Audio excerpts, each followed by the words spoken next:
Hi Navid, welcome back. So Hi, today, Avi. Thank you. today we are getting into the best practice five of scheduling. So what is that topic for today's discussion? Okay. So for today, we start with the best practices five. That is, we need to edit the schedule vertically and horizontally. As per the best practices from GAO, it says you need to verify that the schedule can be traced vertically as well as horizontally, because until now we have already captured the activities, we sequenced it, we assigned the resources, and we also estimated the duration. So this is just a preliminary check before we jump into the critical path and all other activities. So it's like a preliminary check, and we check like if the schedule is vertically and horizontally aligned. So by this alignment, what actually it means is, when we say to trace if the schedule is horizontally aligned, means all the activities are properly sequenced, the relationship is properly defined, we are able to trace it, the handoffs are properly visible in the schedule, and even the key milestone handoffs is visible, and you can trace it into the overall schedule. So it's all about your sequencing and your schedule visibility in terms of the duration.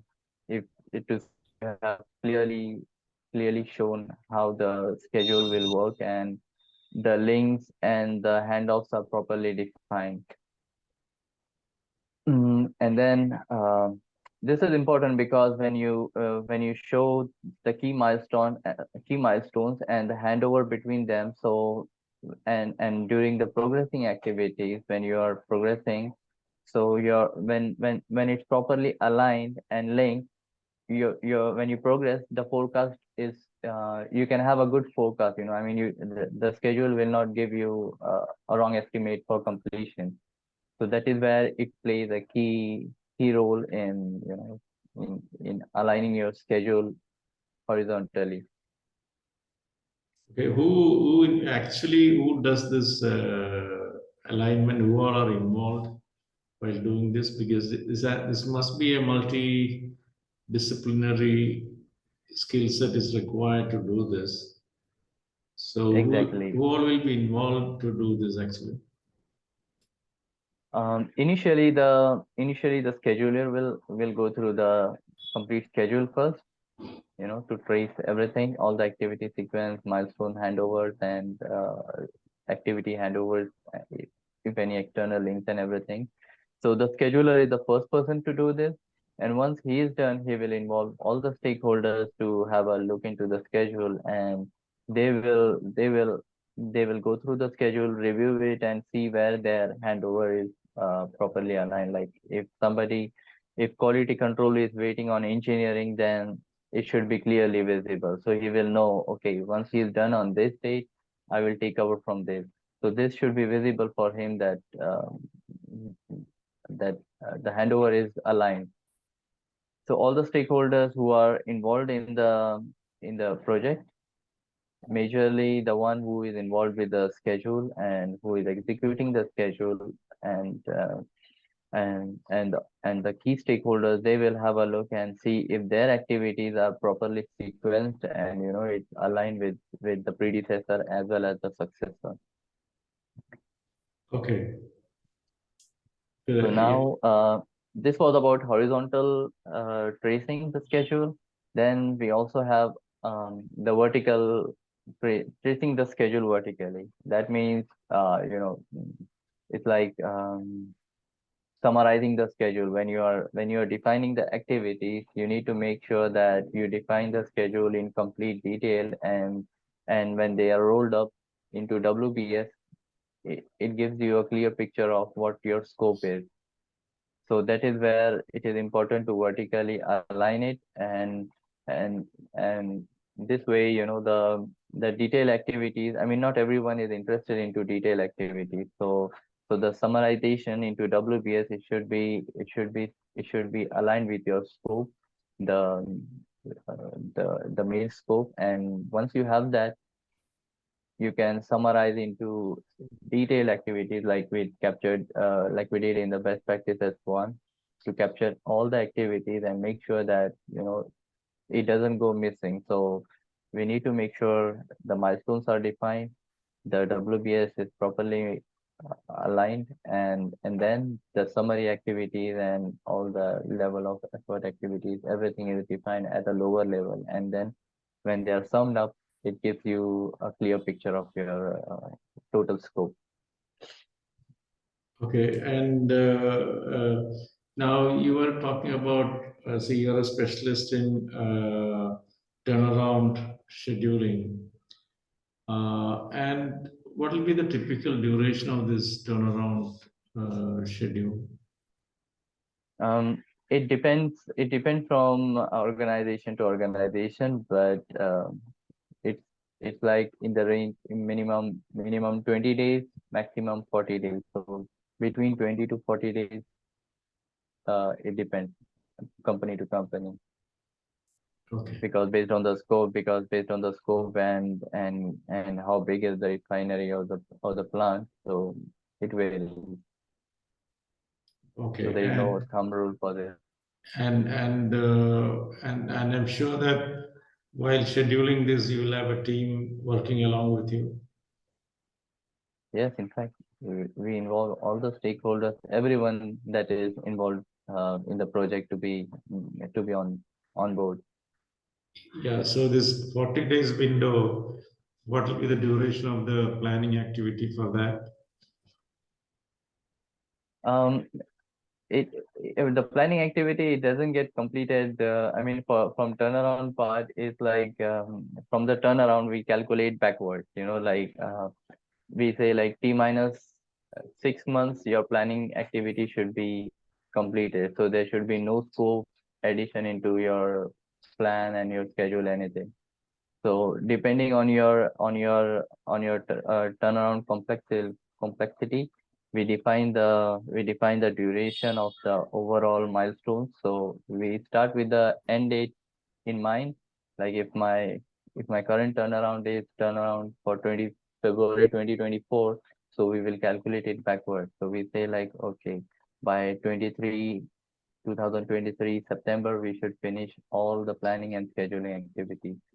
And similarly for other milestones also, like procurement, we should finish on this date. So we take it all backwards, and that's how we define each milestone date, and we go on further from there, how we are going to plan and schedule. Yeah, so have you ever participated in the turnaround scheduling of a new refinery? No, Yeah, turnaround scheduling one. That means you don't have any historical data to rely on. exactly. So, That's this the current company that I'm working for. This was their last time that I did the turnaround for them, 2020. It was their first turnaround for them. It was a new refinery, and 4 years after construction, they went ahead with their first turnaround, and I was part of that team to lead the scheduling. So yes, it was a major challenge because you don't have previous history, you don't have anything to back up your estimates. But now that we have already done it before and we are planning for the next around 2024, so currently we are referring all to the historic data, we are referring to the lessons learned, and this is helping us a lot. For estimation, we don't have to go through all the process back again. So the planning process has been getting easy now. yeah, that is good. And in the first turnaround, what were the typical challenges you faced? Because that is a very Um, rare opportunity. Many won't get that first turnaround opportunity, and you got it. And indeed, indeed, I'm sure that you have a lot of learning from that. So, what were the key challenges you faced, and how indeed. did you overcome it? Actually, the key challenge is to get all your stakeholders aligned, because it's a new refinery. You have you have people with fresh experience. I mean, they don't have previous experience from refineries and turnaround, and because this is the first refinery of the country itself, so the people are not exposed to um, this kind of environment, turnaround, shutdown. So for everyone, it was a new experience, and this is where they got in expats from outside to help make a team and go through the turnaround. So it was a challenge to get all the stakeholders aligned with the turnaround mindset, get them into what the best practice is for getting the scopes aligned. Because the thing is, for turnaround, you have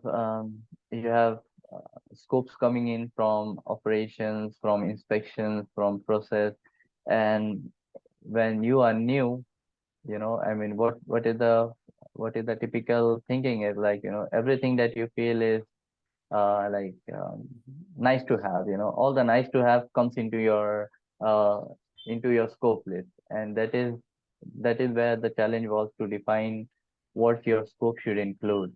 And this is where we struggled a bit initially, like to make the people align, like to to define a scope, to define a scope that should be in the scope list, and not everything else. So this is where we filtered out around 200 to 300 scopes that can be done during the normal maintenance, and they don't need to go into the turnaround, because turnaround is a major event and it costs a lot of money.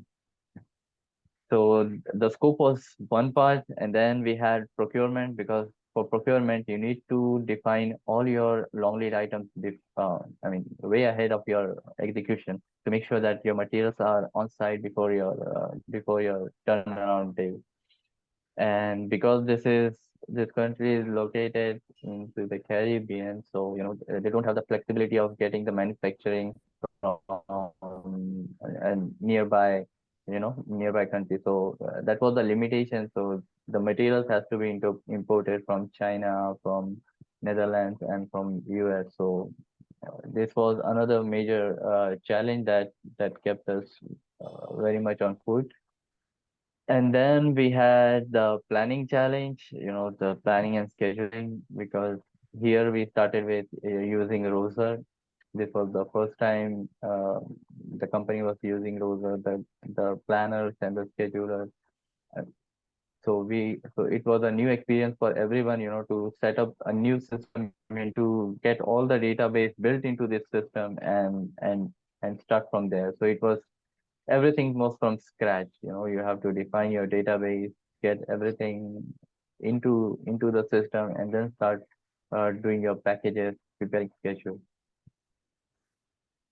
So I would say yes, doing a turnaround, I mean, the first turnaround for any refinery is a big challenge, and in the process you get to learn a lot. I mean, for me it was a great experience, because what I learned from this experience was tremendous. I mean, this experience, I haven't gained it in my previous experience from the Middle East, and Maybe, because it's a small team, yeah, go ahead. yeah, and because it's a small team you have here, you wear multiple hats, so this is where you get more exposure, how it works. And I'm sure that you will have to include the technicians from the supplying companies of these machineries as well, right? Because that you need that extended team to work on this. So you need Indeed, concurrences. we Yeah. yes, we need to have the owner's representative on site, for special equipment, like for all the uh, electrical equipment that were installed, and for special compressors, we have to get in stakeholders from Japan and from US. So this also you have to keep in mind. So I Logistics think, is a major challenge. yeah, you should collate all your experiences on the first turnaround experience, and maybe at least publish a checklist for the benefit of the Sure. future professionals who will face the same situation. But it's very rare, no? Indeed. That opportunity is very rare. Only a few people will get Yes, that opportunity. you're very right. True. Anything else to add to today's topic? No, I think we covered Yeah. sufficient on this topic. And what is the next best practice? I think we covered 5 best practices. Now, what is the 6th best practice? The 6 best practices will be on confirming that the critical path is valid. Okay. So now we did a preliminary check now in best practices 5. So after this check, we will check the critical path. So we will start analyzing the schedule in detail. Okay. Okay. So that is again a multidisciplinary work, right? So it may not be In done fact, by one person. So that no. is, yeah. So in AAC documents, they call it as constructability review. Yeah. That means Oh yes, you did the yes. schedule. Now you have to really check whether it is feasible or not True, true. before releasing it. So that will be quite interesting. Yeah. So to discuss in the next Indeed. week's discussion. Sure, Okay, sure. now once again, thank you very much for responding very promptly. You're welcome, maybe. Yeah, for even for today's discussion. So we had a good sequence of 5 discussing 5 best practices, and next week we'll discuss on the 6th best practice as well. Okay, thank you Sure. very much. Have a nice You're weekend. welcome. You too. Have a nice Thank you. weekend. Thank you. Bye bye. Thank you. Bye.